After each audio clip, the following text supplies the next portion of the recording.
Hi, I'm David Clark, DJ instructor at Point Blank. If you want to learn more about Traktor and DJing in general, make sure you check out our courses at pointblanklondon.com.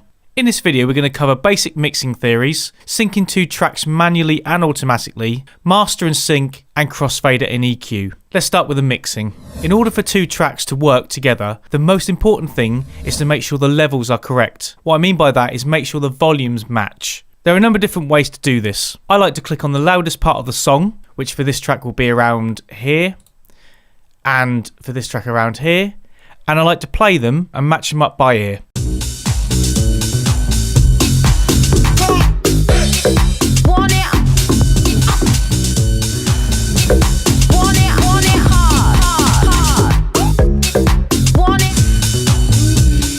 That's about right. After checking the levels, the next thing to do is know where the 1 is on each track. This could be easier said than done, but the only way to learn is by listening to the song and getting to know it really well. Let's have a listen to this song. Don't be silly. With this track, there's no beat at the moment, so let's skip on to a beat. On your way to paradise. 1, 2, 3, 4. 1, 2, 3, 4. 1, 2, 3, 4. Okay, and the same with this one.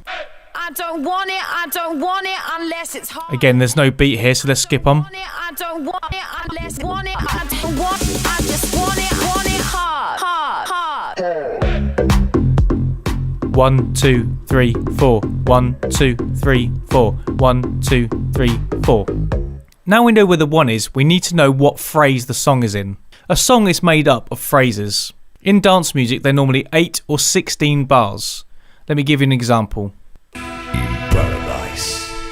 2, 3, 4, 2, 2, 3, 4, 3, 2, 3, 4, 4, 5, 6, 7, 8, 9, 10, 11, 12, 13, 14, 15, 16.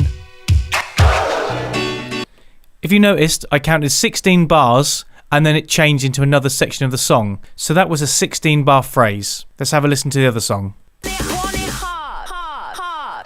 1, 2, 3, 4, 5, 6, 7, 8. 1, 2, 3,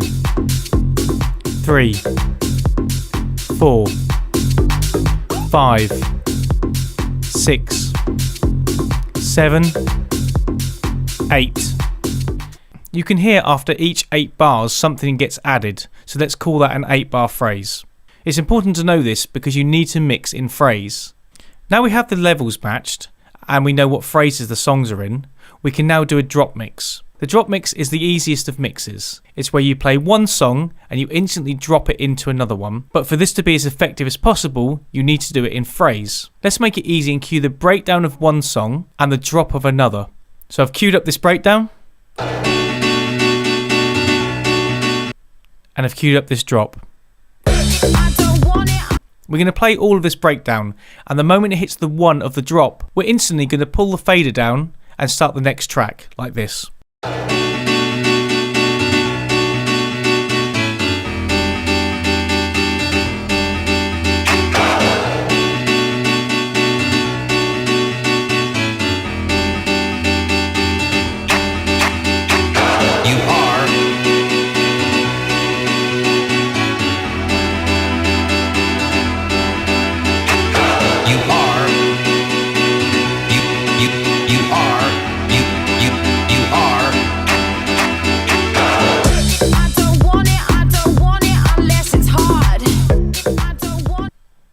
This is a great way of changing songs, especially if they're different tempo. If you noticed on the BPMs, I have not matched them at all. You can use this technique to go from any song genre or speed into another one. Next we have beat matching. We're not going to cover manual beat matching today, but we are going to look at all the other things that you can apply in order to match a song. Now we want to sync the tracks together. We can do this by looking at the BPM and changing it accordingly. We've got 11934 and 12468. So we could either match one to the other or meet in the middle. So let's bring that up to 12175 and let's bring that down to 12174. That's fine. Now what we can do is play them together. I don't want it unless it's hard. I don't want it unless it's hard. I don't want it unless it's hard. I just want it hard, hard, hard, hard. I don't want it unless it's hard. I don't want it unless it's hard. I don't want it unless it's hard.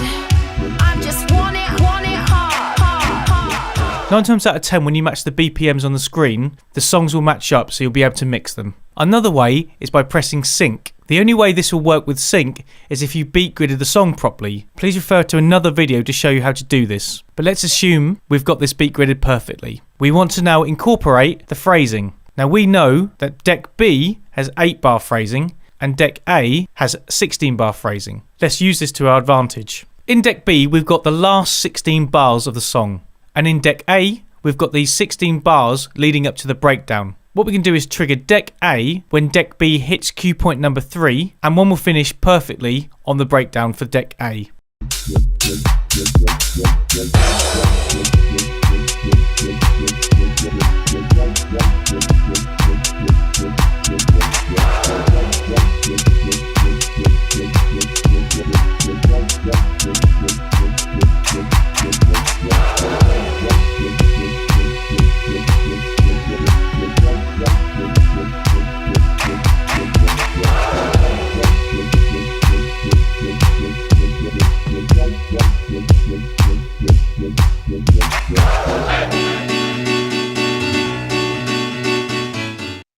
You notice that deck B finished at the exact moment for the breakdown in deck A. Phrasing can be and should be applied where possible. With sync, you've got sync master and sync auto. This simply means if I hit sync when there's just master on at the top, all decks will sync to that master clock. If I have auto on, however, and I press play, this deck will become the master. So if I change the tempo, all the others will as well. Let me show you. If you see the right hand side,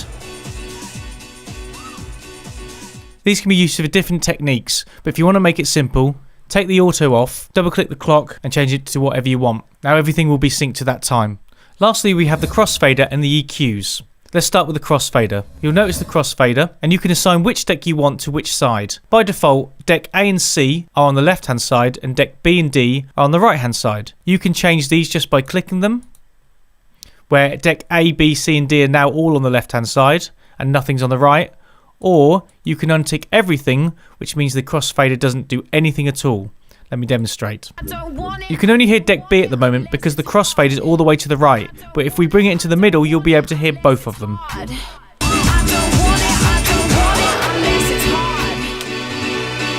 And slide it over to the left and you can only hear deck A. You can use the crossfader for smooth blends or for scratching depending on your curve. To change the curve, go into Preferences, go into Mixer, and change it between smooth and sharp. For people who scratch or like to cut, you want it on a sharp, or for people who don't use this, you can use smooth. Let me demonstrate. All the way to smooth, and we'll play these two songs.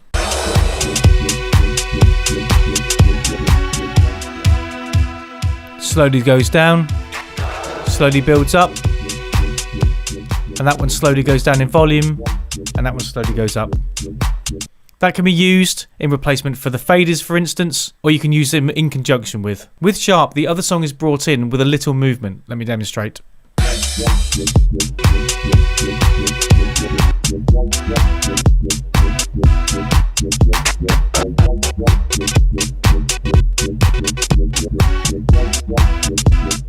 This is down to your preference how you want to mix and whether you want to scratch or cut, or you want to use the crossfader for smooth blending. Lastly, we have EQs. EQs are the high, mid and low rotaries you see on each deck. These manipulate the high, mid and low frequencies separately. Let me show you.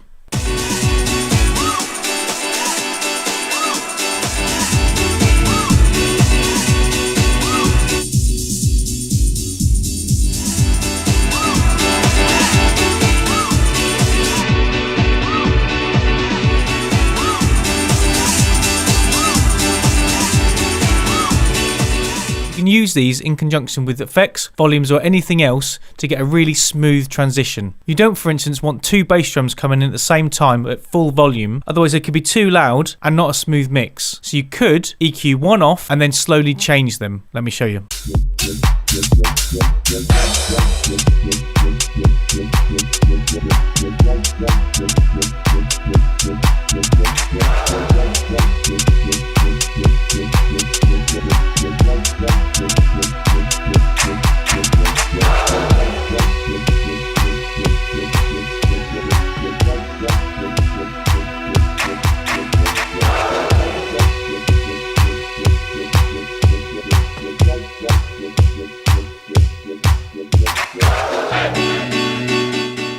There we swapped over the bass drums for a smooth mix. And you can use the high and mids for similar effects. I advise that you don't have the EQs all on full, otherwise this could distort the sound. With some practice you can use these to great effect. In our next video in the series we're going to be looking at effects. In the meantime, why not check out our courses at pointblanklondon.com.